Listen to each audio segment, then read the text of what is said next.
brownie points? You know, who are the winners?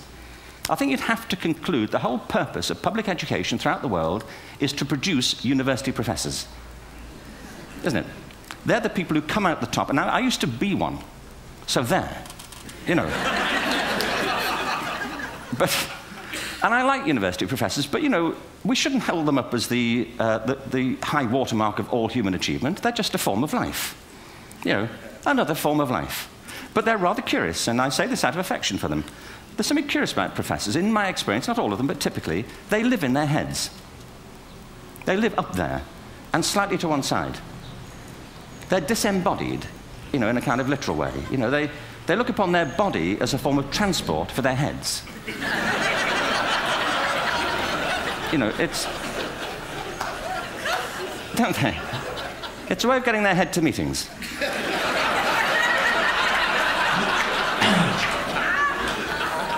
If you want real evidence of out-of-body experiences, by the way, get yourself along to a residential conference for senior academics and pop into the discotheque on the final night.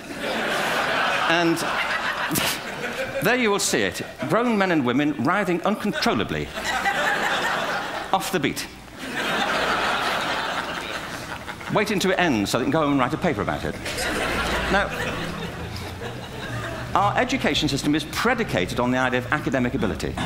And there's a reason.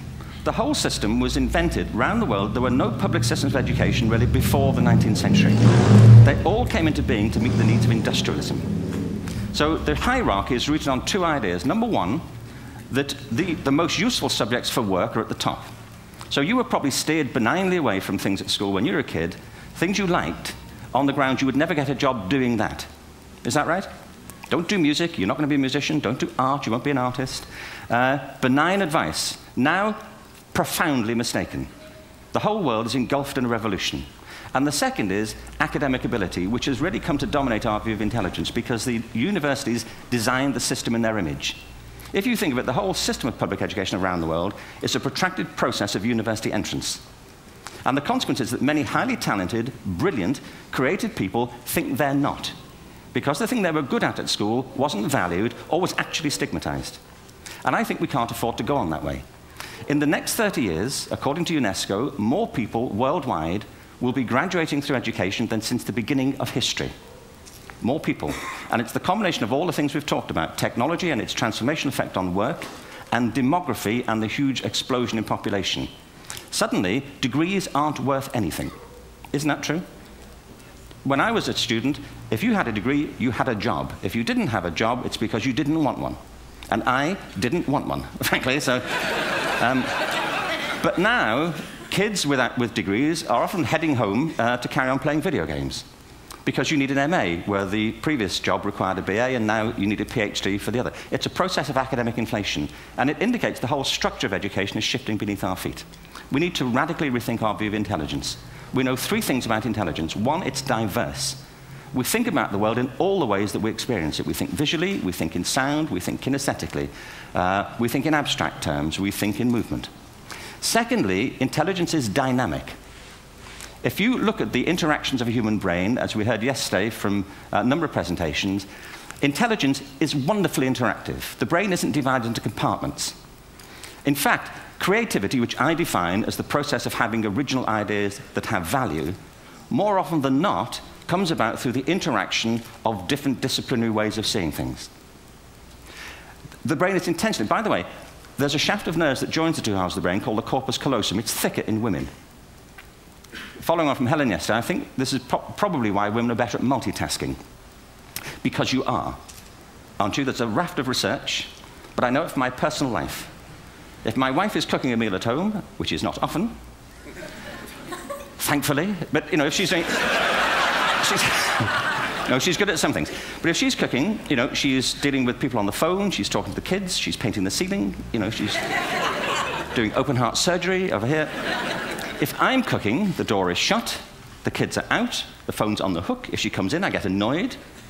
I say, Terry, please, I'm trying to fry an egg in here. You know, really.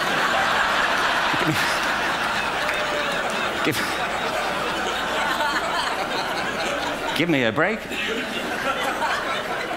Actually, there was, do you know that old philosophical thing? If a tree falls in a forest and nobody hears it, did it happen? Remember that old chestnut? I saw a great T-shirt, really, recently, which said, if a man speaks his mind in a forest and no woman hears him, is he still wrong?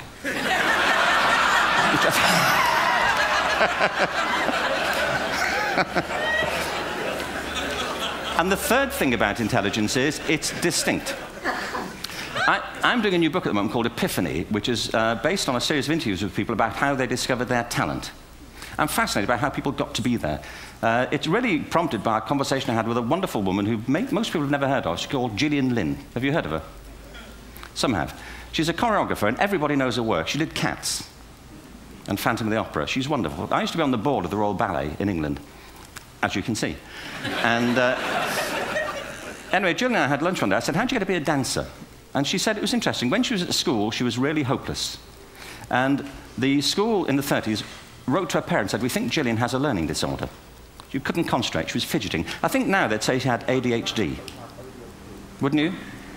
But this was the 1930s, and ADHD hadn't been invented, at this point, so it wasn't an available condition. People weren't aware they could have that. Anyway, she went to see this specialist. So this oak-panelled room, and she was there with her mother, and she was led and sat on this chair at the end, and she sat on her hands for 20 minutes while this man talked to her mother about all the problems Gillian was having at school. And at the end of it, because she was disturbing people, her homework was always late and so on, little kid of 8, in the end, the doctor went and sat next to Gillian and said, Gillian, I've listened to all these things that your mother's told me. I need to speak to her privately. So he said, wait here, we'll be back. We won't be very long. And they went and left her. But as they went out the room, he turned on the radio that was sitting on his desk. And when they got out the room, he said to her mother, just stand and watch her. And the minute they left the room, she said she was on her feet, moving to the music. And they watched for a few minutes, and he turned to her mother, and he said, Mrs. Lynn, Gillian isn't sick. She's a dancer. Take her to a dance school. I said, what happened? Said she did. I can't tell you how wonderful it was. We walked in this room, and it was full of people like me. People who couldn't sit still. People who had to move to think. Who had to move to think. They did ballet, they did tap, they did jazz, they did modern, they did contemporary. She was eventually auditioned for the Royal Ballet School. She became a soloist. She had a wonderful career at the Royal Ballet.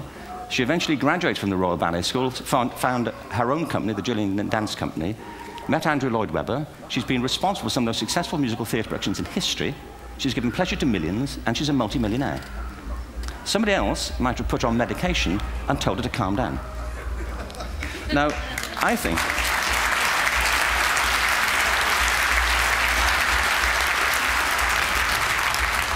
what I think it comes to is this. Al Gore spoke the other night about ecology and the revolution that was triggered by Rachel Carson. I believe our only hope for the future is to adopt a new conception of human ecology, one in which we start to reconstitute our conception of the richness of human capacity. Our education system has mined our minds in the way that we've strip-mined the earth for a particular commodity, and for the future, it won't serve us. We have to rethink the fundamental principles on which we're educating our children. There was a wonderful quote by Jonas Salk, who said, if all the insects were to disappear from the earth, within 50 years, all life on earth would end. If all human beings disappeared from the earth, within 50 years, all forms of life would flourish. And he's right. What TED celebrates is the gift of the human imagination. We have to be careful now that we use this gift wisely and that we avert some of the scenarios that we've talked about. And the only way we'll do it is by seeing our creative capacities for the richness they are and seeing our children for the hope that they are. And our task is to educate their whole being so they can face this future. By the way, we may not see this future, but they will. And our job is to help them make something of it. Thank you very much. Bravo. Hierher.